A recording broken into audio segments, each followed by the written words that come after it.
Assalamualaikum warahmatullahi wabarakatuh. Waalaikumsalam Waalaikumsalam warahmatullahi warahmatullahi wabarakatuh. wabarakatuh. Selamat siang anak-anak.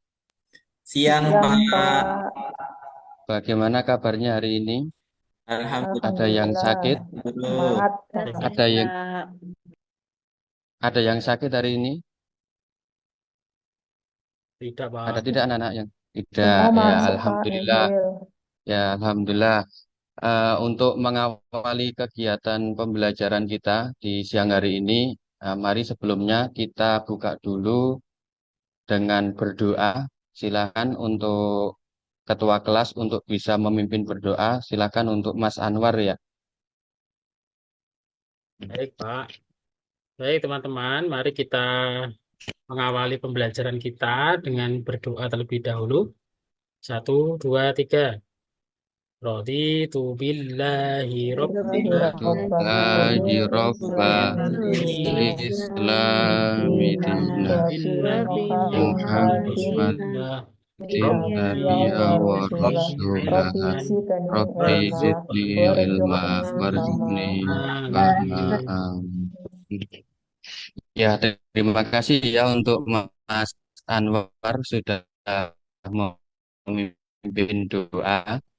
Semoga doa tadi awali dengan doa, nanti kegiatan pembelajaran kita bisa diberi kelancaran sama Allah, kemudian nanti diberikan oleh Allah ilmu yang bermanfaat. Baik, bertemu lagi ya di siang hari ini dengan Pak Joko di mata pelajaran pendidikan IPA. Oke, untuk hari ini yang tidak hadir, untuk hari ini kita akan belajar bersama-sama dengan materi iman. Nah, anak-anak, kira-kira anak-anak tahu nggak untuk materi di bab yang pertama ada nggak hubungannya dengan materi kita di hari ini? Ada yang tahu tidak, anak-anak? Belum Pak. Oke, belum tahu ya. Baik, hubungannya ya kalau kemarin kita sudah belajar berlomba dalam kebaikan dan kerja, maka hubungan kita hari ini yaitu kan itu kalau berlomba-lomba dalam kebaikan itu adalah salah satu manifestasi dari bentuk keimanan kita. Begitu juga dengan etos kerja. Jadi kalau kita semakin kuat iman kita, maka tentunya kita punya motivasi yang tinggi untuk berlomba-lomba dalam kebaikan. Selanjutnya, Pak Guru akan membacakan tujuan pembelajaran kita pada hari ini ya. Untuk yang pertama yaitu harapannya nanti anak-anak telah mempelajari materi iman ini nanti harapkan nanti anak-anak dapat menganalisis makna iman dan soabul iman. Tentunya juga nanti diaplikasikan dalam kehidupan kita sehari-hari. Kemudian diharapkan juga nanti anak-anak setelah mempelajari materi iman, anak-anak dapat meyakini bahwa dalam iman itu terdapat banyak cabangnya. Oke, kemudian untuk selanjutnya anak-anak, Pak Guru punya 3 pertanyaan. Silahkan nanti anak-anak bisa menjawab. Untuk yang pertama, apa yang anak-anak tahu tentang iman itu apa? Ayo siapa yang bisa menjawab? Saya Pak boleh jawab. Ya, Mas Sangudiun silahkan. Iman artinya percaya Pak atau meyakini. Oh iya. Ya. Kemudian untuk yang silakan ada pertanyaan bagaimana hubungan aman dan apakah mungkin seseorang memiliki aman tanpa amal atau sebaliknya? Ini siapa yang bisa jawab? Saya, Mbak Ida, ya silakan. kalau menurut saya hubungan iman sama amal itu yang pertama, iman itu akan melahirkan amal. Yang kedua, amal akan menguatkan iman. Yang ketiga, iman dan amal saling berkaitan. Jadi, kalau iman tanpa amal, maka iman tidak sempurna, Pak. Oke, baik, betul ya. Kemudian yang ketiga, anak-anak, bagaimana cara kita dapat meningkatkan kualitas iman kita, terutama tantangan dan godaan dalam kehidupan kita saat ini? Ayo silahkan ada yang bisa jawab? Saya, Pak, Oh ya, Mbak Lutfi, silakan.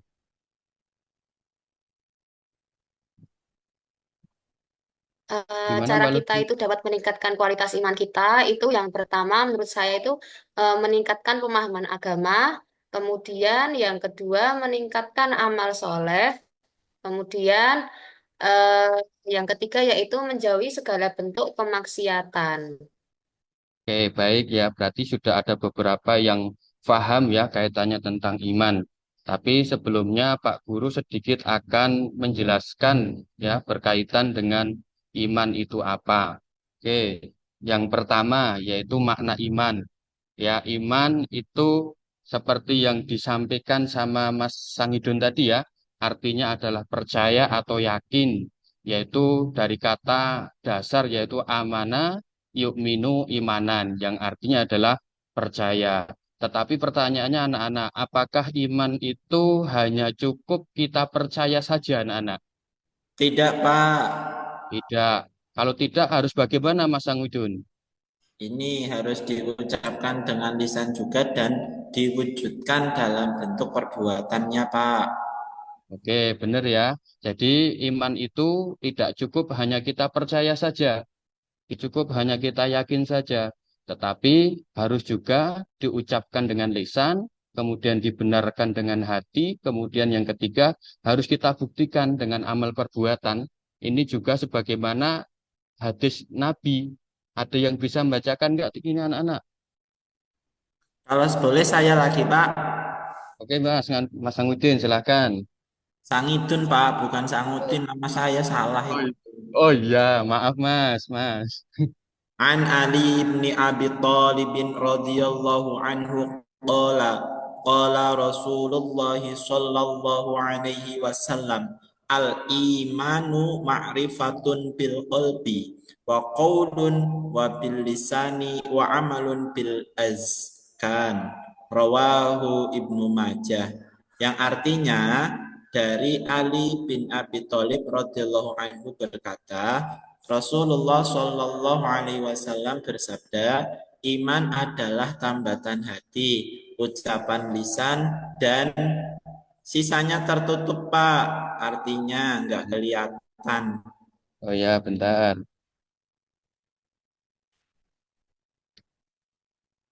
Dah belum? Belum. Nggak dan perwujudan perbuatan, hadis riwayat Ibnu Majah.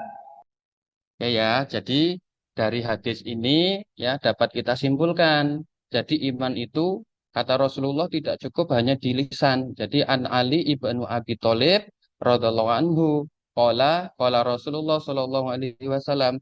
Jadi Rasulullah itu bersabda yaitu al imanu ma'rifatun bil qalbi. Jadi iman itu harus dibenarkan dengan hati. Kemudian wa qaulun bil lisani. Tidak cukup hanya dibenarkan tapi juga harus diucapkan dengan lisannya. Kemudian yang ketiga wa amalun bil arkan. Jadi harus diwujudkan atau dibuktikan dengan amal perbuatan gitu ya. Nah, selanjutnya ya ada tanda-tanda orang yang beriman gitu ya.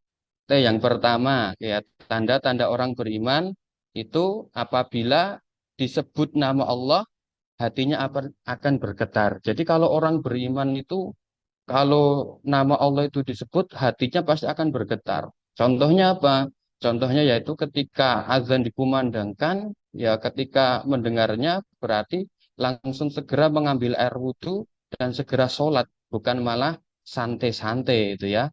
Kemudian yang kedua, tanda orang beriman itu ketika didengarkan atau dia mendengar ayat-ayat Allah, maka akan bertambah imannya. Misalkan dia akan semakin kuat, akan semakin memperbanyak membaca Al-Quran, kemudian ucapannya yang ucapan baik-baik, kemudian ya selalu berzikir kepada Allah, itu tanda orang yang beriman ya. Kemudian yang ketiga adalah tawakal kepada Allah, berserah diri kepada Allah setelah melakukan ikhtiar, baru kemudian dia bertawakal kepada Allah. Kemudian tanda orang beriman yang keempat itu ya harus menjaga sholatnya. Jadi sholat ini sebagai bentuk wujud amal kita. Jadi tidak cukup hanya tadi di lisan, kemudian dibenarkan, tetapi juga harus diwujudkan. Salah satunya yaitu dengan kita menjaga sholat 5 waktu, gitu ya. Kemudian yang kelima adalah menafkahkan sebagian rizki dari harta di jalan Allah. Kemudian yang kelima yaitu memelihara amanah dan menepati janjinya. Jadi tidak suka ingkar janji. Kalau dikasih amanah, ya amanahnya dijaga gitu ya. Kemudian yang ketujuh, tanda orang beriman itu ya menghindari perkataan yang tidak berguna. Jadi apa-apa yang diucapkan itu adalah ucapan-ucapan yang baik. Kemudian yang kedelapan adalah selalu berjihad di jalan Allah. Salah satunya jihad itu apa anak-anak?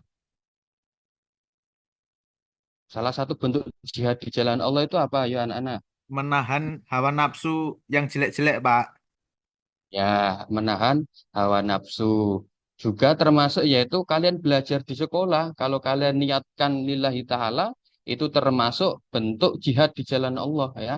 Nah, intinya diniatkan karena Allah gitu ya. Kemudian yang ke-9 yaitu orang yang beriman itu selalu berhusnuzon ya, tidak suka suuzon, tidak suka berburuk sangka. Jadi hidupnya selalu dipenuhi dengan berbaik sangka kepada orang lain. Ya, tadi disebutkan ya di awal tadi bahwa iman tadi tidak cukup diucapkan dengan lisan ya, harus dibuktikan dengan amal perbuatan. Tetapi coba anak-anak kita perhatikan di sekitaran kita atau bahkan mungkin diri kita bisa berintrospeksi diri. Apakah kita selama ini sudah membuktikan dengan amal perbuatan kita? Banyak sekali ya fenomena di sekitaran kita yang mengaku beriman kepada Allah, tetapi disuruh sholat tidak mau. Ketika puasa Ramadan malah di siang hari makan, tidak mau berpuasa. Nah, ini adalah salah satu fenomena orang yang mengaku beriman, tapi disuruh beribadah tidak mau. Baik anak-anak, untuk yang selanjutnya kita diskusi kelompok ya. Nanti silahkan Pak Guru bagi kelompok, kemudian nanti kalian bisa bergabung dengan kelompoknya masing-masing. Biar cepat, biar singkat, Pak Guru langsung bagi saja menurut absennya saja. Oke, untuk kelompok yang pertama ya. Kelompok yang pertama yaitu Mas Lukman. Ya, Mas Lukman hadir nggak? Ya, Mas Lukman ya, nanti kelompok yang pertama. Hadir, Pak. Hadir, Pak. Hadir ya, nanti Mas Lukman kelompok pertama. Kemudian Mas Iqbal nanti kelompok kedua ya Mas Iqbal ya. Kemudian Mbak Lutfi nanti kelompok satu. Kemudian Mbak Ireni juga kelompok satu. Untuk yang selanjutnya kelompok dua nanti Mas Sangidun, ya Mas Sangidun, kemudian Mas Anwar, kemudian nanti Mas Irfan, kemudian Mbak Ida sama Mbak Ika, nanti kelompok dua ya. Kemudian untuk kelompok yang ketiga nanti Mas Muklis, Mbak Isti, kemudian Mbak Mimin dan Mbak Laili, nanti kelompok tiga. Silahkan nanti masing-masing kelompok silahkan bisa langsung bergabung dengan kelompoknya. Pak Guru kasih waktu 2 menit untuk bergabung. Ayo silahkan. Sudah ya anak-anak? Sudah bergabung ya dengan kelompoknya? Sudah Sudah, belum? Pak. Oke, kalau sudah Pak Guru bagi tugas kelompoknya. Perhatikan tugas kelompoknya. Oke, nanti ada tugas kelompok, nanti masing-masing kelompok nanti menganalisa sebuah permasalahan. Nanti Pak Guru kasih masalah ya terutama di sekitaran kita. Nanti silahkan tugas kalian nanti yaitu menganalisa penyebab masalahnya apa itu ya. Kemudian nanti silahkan kalian bisa mencari solusinya apa dari penyebab itu. Oke ya, untuk kelompok yang pertama. Perhatikan, bisa ditulis dulu. Ya, kelompok pertama, masalahnya silahkan nanti ditulis. Banyak orang di era sekarang jarang melibatkan zikir, menyebut nama Allah, dan perkataan yang positif dalam keseharian mereka. Percakapan seringkali dipenuhi oleh gosip, fitnah, dan kata-kata yang tidak bermanfaat. Silahkan nanti tugas kelompok satu mencari penyebabnya apa, kemudian nanti solusinya seperti apa. Kemudian untuk kelompok yang kedua, yaitu permasalahannya banyak orang yang mengalami keraguan atau ketidakstabilan dalam keyakinan mereka kepada Allah, ketergantungan pada materi, status sosial, dan teknologi menyebabkan hati menjadi jauh dari Allah dan mudah goyah. Ya, nanti sama tugasnya yaitu mencari penyebab masalahnya apa, kemudian dicari solusinya apa ya. Kemudian yang kelompok ketiga, yaitu kelompok ketiga permasalahannya yaitu konsistensi dalam melaksanakan ibadah seperti sholat, puasa, dan sedekah seringkali terganggu oleh kesibukan dunia atau godaan-godaan lainnya. Banyak orang lain memprioritaskan aktivitas dunia daripada beribadah dan beramal soleh. Tugas kelompok 3 nanti sama ya, yaitu silahkan mencari penyebab masalahnya apa, kemudian solusinya apa.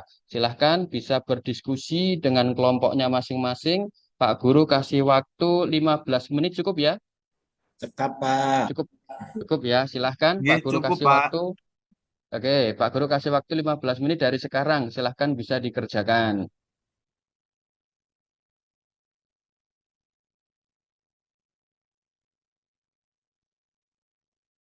Oke, sudah ya 15 menit. Ya, sudah 15 menit. Sudah selesai semuanya anak-anak? Sudah, Pak. Oke, sudah. Sudah, Kalau Pak. sudah selesai, nanti silahkan nanti masing-masing kelompok bisa mempresentasikan hasil diskusinya. Oke ya, yang pertama dari kelompok 1, silahkan siapa yang mau mempresentasikan? Siapa kelompok 1? Saya, Pak. Oke Perwakilannya ya, saya, Pak. ya Mas Iqbal ya. Ya, Oke, Pak. Absen silahkan. absen 23, Pak. Ya, tak tandai ini ya. Nanti tak kasih nilai Nggih. plus. Saya bacakan hasil diskusi kelompok kami, Pak nggih. Ya, Untuk penyebabnya, yaitu yang pertama, pengaruh media sosial yang mungkin sering menjadi penyebab seseorang itu menyebarkan informasi tanpa verifikasi, Pak. Yang kedua, ketidaktahuan orang-orang bahwa menjaga lisan itu sangat penting. Dan yang ketiga, sudah. mungkin karena kebiasaan sering gosip, sering fitnah, juga mulutnya jadi kalau untuk dihadirkan kata-kata yang baik seperti zikir, itu jadi mungkin tidak terbiasa, Pak. Dan Oh, solusinya untuk mengatasi masalah tersebut yaitu meningkatkan kesadaran akan pentingnya zikir, kemudian membiasakan untuk memulai dan mengakhiri hari dengan zikir, serta menghindari konsumsi konten-konten negatif di sosial media, Pak. Gitu, Pak, dari kelompok kami, Pak. ya, sudah ada tambahan lagi Mas Iqbal? Cukup ya. Oke, Cukup, tepuk Pak. tangan dong. Tepuk tangan untuk kelompok 1. Oke. Oke, untuk selanjutnya mungkin dari kelompok 2 dan 3 ada yang mau ditanyakan untuk kelompok 1? Ada tidak? Kalau tidak ada, kita lanjutkan kelompok kedua. Tidak ada ya anak-anak? Tidak ada pertanyaan untuk kelompok 1? Tidak, Pak. Ya. Cukup. Ya, oke. Kalau tidak ada, oke. Baik, kita berlanjut ke kelompok 2. Silahkan kelompok 2 yang mau presentasi siapa? Kelompok 2 saya ya Pak ya. Oh iya, Mas Anwar ya, silahkan. Bapak untuk kelompok 2 tadi didiskusikan bahwa penyebabnya salah satunya adalah adanya pengaruh sekularisme Pak. Semakin kuat. Kemudian kurangnya pemahaman tentang akidah. Terus yang ketiga, adanya tekanan sosial yang mendorong pada hal-hal duniawi. Kemudian solusi yang ditawarkan nanti meningkatkan pemahaman tentang akidah melalui kajian rutin. Nanti membuat kajian gitu. Kemudian memperbanyak merenung tentang tanda-tanda kebesaran Allah di alam semesta. Yang ketiga, memperbanyak doa dan introspeksi diri untuk memperkuat hubungan spiritual dengan Sang Pencipta. Itu Pak, hasil Ada diskusi. lagi? Wah, Ada lagi Mas Anwar? Cukup? Alhamdulillah untuk hari ini kita suci 3 kelompok ya. Ada 3 permasalahan ya. Kemudian kalian mencari penyebabnya apa. Kemudian sudah juga dicari solusinya apa. Jadi harapannya nanti setelah pembelajaran ini nanti anak-anak ya bukan hanya sekedar mengakui secara lisan saja kaitannya dengan iman. Tetapi harapannya nanti anak-anak nanti juga membuktikan dengan amal perbuatan dalam kehidupan sehari-hari. Baik, untuk yang selanjutnya, sebelum pembelajaran kita pada siang hari ini kita akhiri terlebih dahulu, mungkin ada dari anak-anak yang bisa menyimpulkan dari hasil diskusi kita hari ini. Ada tidak Baik, anak-anak? Pak. Ya. Saya Mbak Pak, Ida saya ya? Pak, saya. Mbak Ida apa? Oh, oke, Mas Lukman, gantian Mas Lukman, silakan. Ini Pak, maaf Pak, ini jaringannya tidak stabil, makanya off kamera. Oh ya, Iman, pengertian iman Pak. Iman itu aliman huwa atasdiqu bil qalbi wal qaul bil lisan wal a'mal bil arkan, atau iman adalah meyakini dengan hati, mengucapkan dengan lisan, dan melakukan dengan amal perbuatan. ada lagi? Kemudian ada ini Pak, tentang yang tadi kelompok saya, mengapa orang banyak eh, jarang yang berzikir, karena kadang mereka tidak sadar apa yang diucapkannya itu dapat menjadi ghibah atau menyakiti orang lain. Solusinya adalah lebih memahami tentang definisi ghibah agar pemahaman ini bisa naik ke tingkat meyakini. Setelah meyakini bahwa ghibah itu tidak baik, maka menghindari ghibah, Pak. Oke, cukup Mas Lukman. Cukup, Pak. Oke, Saya tepuk absen tangan 3, dong. Pak. Oh ya, nanti tak kasih nilai plus. Oke, cukup ya Mas Lukman ya. Kita kasih tepuk tangan untuk Mas Lukman. Ya. Oke, Oke, baik ya. Cukup ya pembelajaran kita di siang hari ini. Sebelum kita akhiri untuk pembelajaran kita di siang hari ini, kita tutup dulu dengan berdoa. Silahkan salah satu tadi sudah ketua kelas yang memimpin di awal. Silahkan wakil ketua kelasnya ya bisa memimpin doa sebelum kita pulang. Silahkan Mas Lukman ya wakil ketuanya ya. Iya, Pak. Siap, Pak. Ya silahkan dipimpin berdoa dulu Mas Lukman.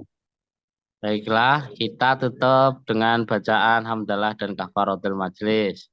Alhamdulillahirabbil alamin. Alhamdulillahirrahmanirrahim. Subhanakallahumma wa bihamdika asyhadu an la ilaha illa anta astaghfiruka wa atubu ilaik.